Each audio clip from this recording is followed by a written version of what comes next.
Hi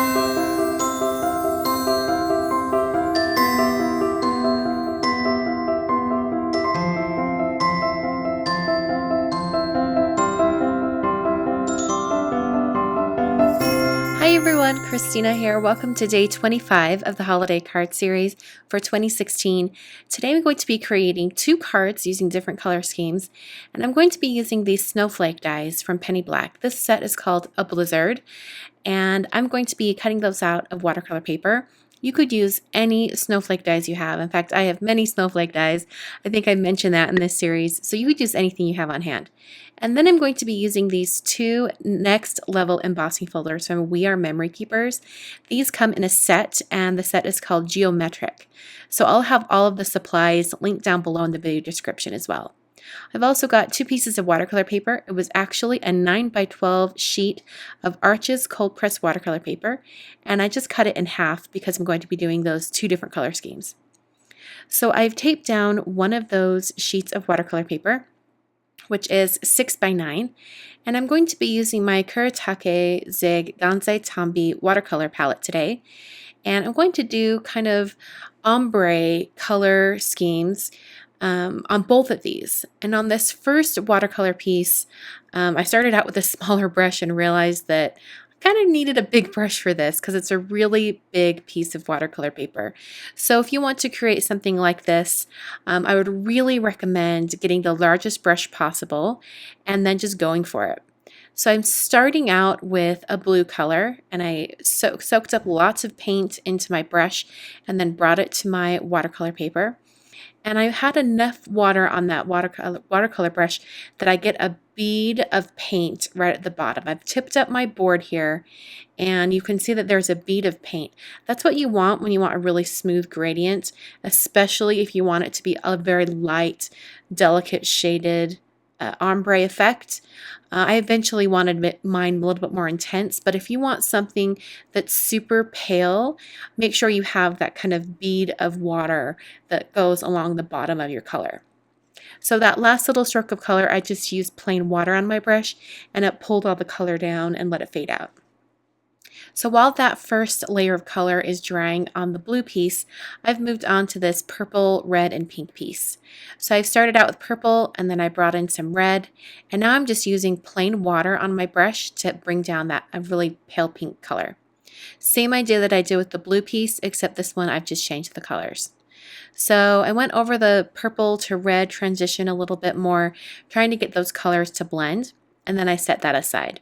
So when I brought back the blue piece, it wasn't quite dry, so I sped up the drying process with my heat tool, but you could definitely just let it air dry.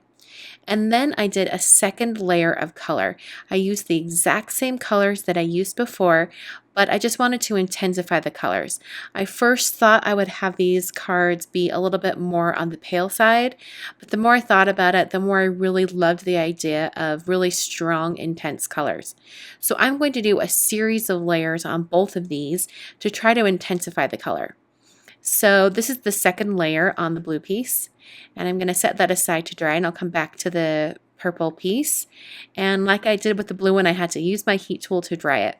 So this time I'm bringing in a lot more paint than water, so it's really intense. So that's how I'm getting the really intense purple to red to pink shades.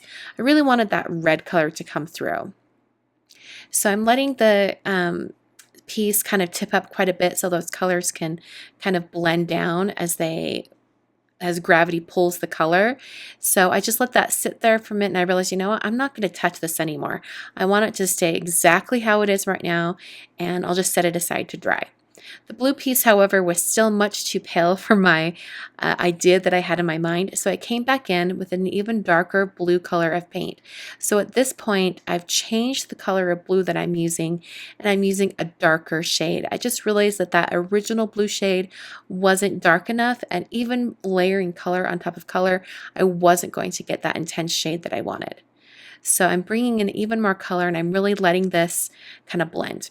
Now, as it started to dry, I was watching it closely and it started to have a line.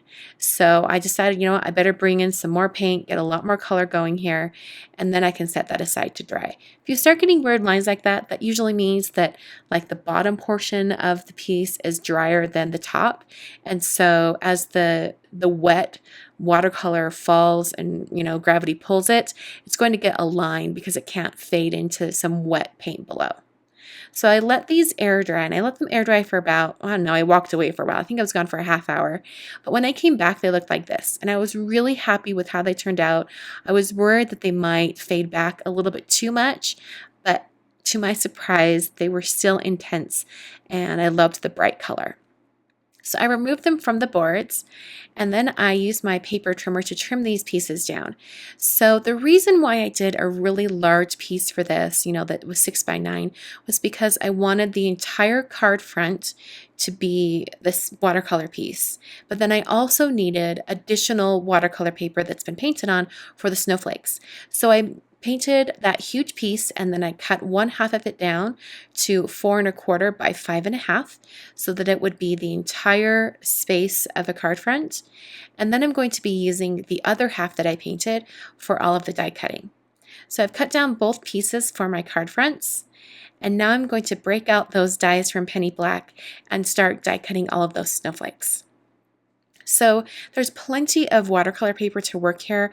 If you wanted to cut out even more snowflakes for many snowflakes on your card, you could. But I decided just to leave these snowflakes all attached and just run them through my Big Shot machine once for each color. And that gave me, let's see, 1, 2, 3, 4, 5, 6, 6 snowflakes to work with, which I thought was a pretty good amount for the size of my card. So they kind of stick inside after you cut them, but it's only because it's thick watercolor paper. And so you just have to kind of bend the paper back and forth and they pop right out, not a problem. I also used my Tim Holtz craft pick to punch out all the little interior pieces on these snowflakes. I just hold the craft pick at an angle so I don't accidentally poke myself or injure myself, and then I'm able to get those interior pieces out. I then took the embossing folders and I put each color like watercolored piece inside one of the folders, and then I'm going to run it through my Big Shot machine. The way you use these embossing folders is you do your regular die cutting sandwich, except you remove one of the plastic cutting plates. So I did remove my metal shim as well, and then I just have one of my red cutting pads on top. It's almost like the embossing folder takes the place of the second cutting pad. So you can use these in any machine that's wide enough to accommodate a 6x6 embossing folder, and you can get a really awesome effect on your cardstock. This particularly looks nice on watercolor paper because watercolor paper is generally quite soft and thick, and so you get a really awesome impression and without cracking. So I put both of those through my Big Shot machine, and then I'm going to work on the greeting. I'm using the cute snowflake stamp set from Simon Says Stamp, and I'm only going to be using the words from this stamp set. This is a stamp set that I did last winter for the card kit at Simon Says Stamp, and I've always really loved the greeting that I included on the stamp set that says sending flurries of thanks, or you can have it say sending flurries of love, because it lends itself to all of those snowflake heavy images that are on a lot of winter and holiday cards. So I first stamped thanks in Versamark ink on top of some vellum, and then I stamped the sending flurries of right above so I could get the spacing. And then I used some Hero Arts white embossing powder just to sprinkle over that stamped area. When I heat set this with my heat tool, I did it in short bursts so that will prevent lots of warping of the vellum. And I also wanted to mention that I did prep the vellum with an anti-static powder tool before I started stamping. As far as the card bases go, I used Nina Solar White in the 110-pound version, and I scored that at 5 1/2 to create a top folding card, and I did both of these at the same time. So I created 2 card bases, and then I adhered the watercolor pieces directly on the front of each card. I used Tombow Extreme adhesive around the edges and in the center of that card base, and then pressed down the watercolor piece. And if you have a white edge along the side like I do right here, you can just use a paper trimmer or an X-Acto knife and just trim that up and no one will ever know. So at this point, I arranged all of my snowflakes, and I also cut down my greeting piece so that it was a little bit smaller and with sort of a diagonal edge. And I thought it would be interesting to, or kind of nice to adhere these down with clear foam adhesive. So I have these little foam squares from Cool Tack, and I originally thought that I would adhere the greeting using those. So you're going to see me adhere these down, the greetings down with the foam tape, the clear foam adhesive, but I'll eventually replace that, and I'll show you how I did that. I also cut those little foam squares into triangles and used that on the back of some of these snowflakes. And when I didn't use the clear foam adhesive on the snowflakes, I instead used some Ranger Multimedia Matte adhesive. And this adhesive, once it's completely dry, will be clear, but it doesn't have any shine to it. So if it comes out from underneath the snowflakes, you won't see it at all once it's dry. So particularly on this intricate snowflake that doesn't really have a center, I used the Ranger Multimedia Matte to glue that down. And I just had to press it down with my fingertips for a little bit longer than usual because I discovered that it took a little bit longer for it to really stick down. So I'm going to add some sequins to these, and like I've showed you guys in the past, I love the crystal colored sequins from Darice. I think they really lend themselves to a bunch of different color palettes. It looks especially pretty on the blue card. I think a little bit too much blue and yellow is coming through on these sequins on the red card, so I did look for some different sequins in my stash that would lend themselves to the colors on that card, but I couldn't find one that was better than my crystal sequins, so I just stayed with those.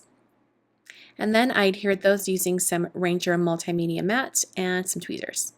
So as far as replacing that greeting goes, I pulled up the clear foam tape with my tweezers. I tried to pull as gently as possible.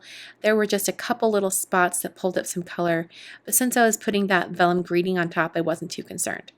So I just pulled those up really, really gently, trying to get that up.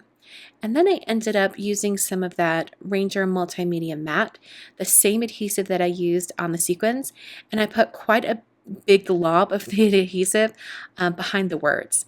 And then I was able to kind of place it on top, and I didn't press down too hard because I didn't want it to squeeze out. And by doing that, it was able to grab all those different levels that were on the embossing folder watercolor piece. It grabbed all those different levels and adhered down to the card. So those are my cards for today. These are the last cards for the holiday card series. I hope you guys enjoyed. I will continue to make some holiday cards through Christmas, but today's the official end of the holiday card series. Thank you so much for your support and for watching, and I'll catch you guys next time.